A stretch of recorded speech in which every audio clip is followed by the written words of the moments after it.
अपादान कारक के बाद है संबंध कारक। इसके कारक चिन्ह हैं का, के, की, रा, रे, री, ना ने भी होता है।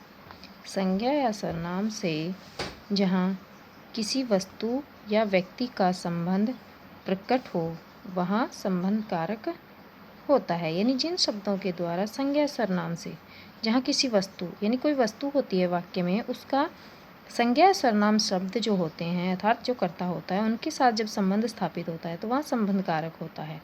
देखिए जैसे उदाहरण, सीता के पिताजी आ गए।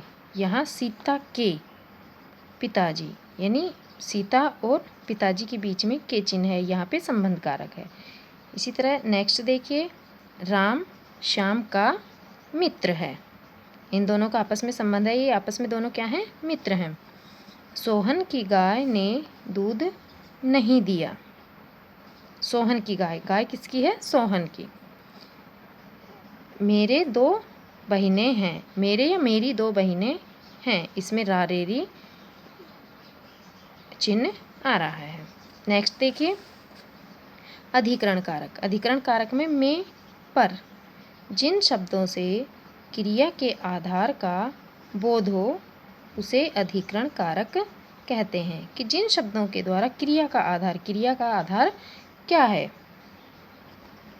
जैसे उदाहरण देखिए, अध्यापक कुर्सी पर बैठा है, यानी कहाँ बैठा है, कुर्सी पर।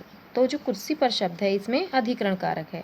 नेक्स्ट देखिए, बैग में पुस्तकें रखी हैं। पुस्तकें कहाँ रखी हैं, बैग में रखी हैं। बैग में शब्द जो है वहाँ इस शब्द में अधिकरण कारक है। बच्चे छत पर खेल रहे हैं, बच्चे छत पर खेल रहे हैं, ये जो छत पर शब्द है यहाँ इसमें अधिकरण कारक है। देखिए अगर ये आ जाए कि बच्चे छत से कूद रहे हैं तो उसमें अधिकरण कारक न होकर अपादान कारक होगा, क्योंकि बच्चे छत से अलग होंगे तभी तो वहाँ से कूदेंगे, इसलिए यहाँ पे अधिकरण कारक है। इसके बाद अगला है संबोधन कारक। संबोधन कारक में है हे, ओ, अरे, ये इसके विभक्ति चिन्ह हैं। इसकी परिभाषा देखिए कि जिन शब्दों में किसी को बुलाने, पुकारने या सचेत करने का बोध हो उसे संबोधन कारक कहते हैं। जैसे अरे श्याम यहाँ आओ, यानी किसी को बुलाया गया है। हे भगवान मेरी पुकार सुनो। ओ भाई यहाँ से चले जाओ, यानी यह इसमें सचेत किया गया है। ध्यान दीजिए संबोधन कारक के बाद ये विस्मयादिबोधक चिन्ह आता है, ये इसकी सबसे मोटी पहचान है। आगे देखिए, यानी ये समझ लीजिए कि हम कारक का एक क्विक रिवीजन लेते हैं। कर्म कारक में को चिन्ह सजीव के साथ मिलेगा, निर्जीव के साथ नहीं। जैसे जो कर्ता कारक होता है उसमें कुछ वाक्य ऐसे होते हैं जिनमें ने चिन्ह नहीं होता, अर्थात वो मैंने किस में बताया था आपको, अपूर्ण काल के लिए बताया था। इसी तरह जब कर्म कारक में को चिन्ह नहीं हो लेकिन वाक्य में कर्म कारक ही हो तो वहाँ कर्म कारक में को चिन्ह किसके साथ प्रयोग होता है, सजीव वस्तुओं के साथ, ना कि निर्जीव के साथ। जो कारक के चिन्ह होते हैं अर्थात ने, को, से, के लिए आदि, तो ये जो कारक के चिन्ह होते हैं उनको विभक्ति चिन्ह या परसर्ग कहते हैं। देखिए इसमें कर्ता कौन होता है, यानी शॉर्ट रूप से समझाया गया है कि कर्ता कारक, कर्ता का विभक्ति चिन्ह है ने। कौन होता है कर्ता, क्रिया को करने वाला। नेक्स्ट है कर्म कारक, विभक्ति चिन्ह है इसका को, क्रिया को प्रभावित करने वाला, यानी जिससे क्रिया प्रभावित हो। करण कारक, करण कारक में इसकी विभक्ति चिन्ह है से या के द्वारा, क्रिया का साधन अर्थात जिसकी सहायता से क्रिया की जाती है। संप्रदान कारक का चिन्ह है के लिए, जिसके लिए काम होता है, जिसके लिए हम कार्य करते हैं वहाँ संप्रदान कारक होता है उस शब्द में। अपादान कारक से किस लिए, से करण कारक में भी है, लेकिन यहाँ अलग होने के अर्थ में, अलग होने के अर्थ में किसका प्रयोग किया जाता है, से अपादान कारक में। और नेक्स्ट है संबंध कारक, इसका विभक्ति चिन्ह का, के, की, रा, रे, री, जहाँ पर पदों में संबंध हो। पद क्या होते हैं बेटा, एक तरह से शब्द ही होते हैं। अधिकरण कारक, अधिकरण का चिन्ह है में पर क्रिया का आधार होना, अर्थात अधिकरण कारक में क्या होगा, क्रिया का आधार होगा। संबोधन हे, ओ, अरे, किसी को पुकारने के लिए।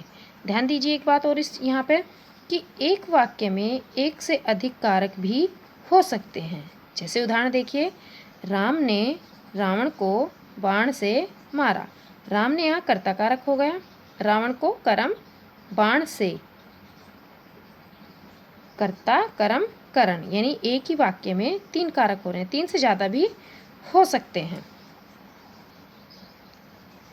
यहाँ हम कुछ वाक्य ले रहे हैं अभ्यास कार्य यानी होमवर्क के लिए।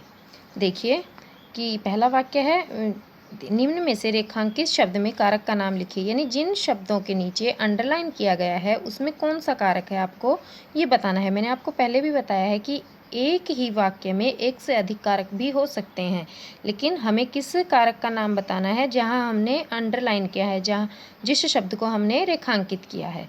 तो यहाँ पे कुछ वाक्य दिए गए हैं, जैसे उसने मुझे बहुत दौड़ाया, माँ ने कढ़ी बनाई, मज़दूर ने गुड़ के साथ रोटी खाई, मोहन कार से घर गया, इन वस्त्रों को यहाँ से उठाओ, माँ बच्चे को दूध पिलाती है, मनुष्य धन के लिए देश विदेश भटकता है, बालक ने भिखारी को रोटी दी, मैं सांप से डर गया, छात्र अध्यापक से पढ़ते हैं, अपना कोई मित्र नहीं है, नरगिस की पुस्तक मेरे पास है, अलमारी में कपड़े रखे हैं, छत के ऊपर मत जाओ, देवियों और सज्जनों मेरी बात सुनो, वह ससुर से लजाती है।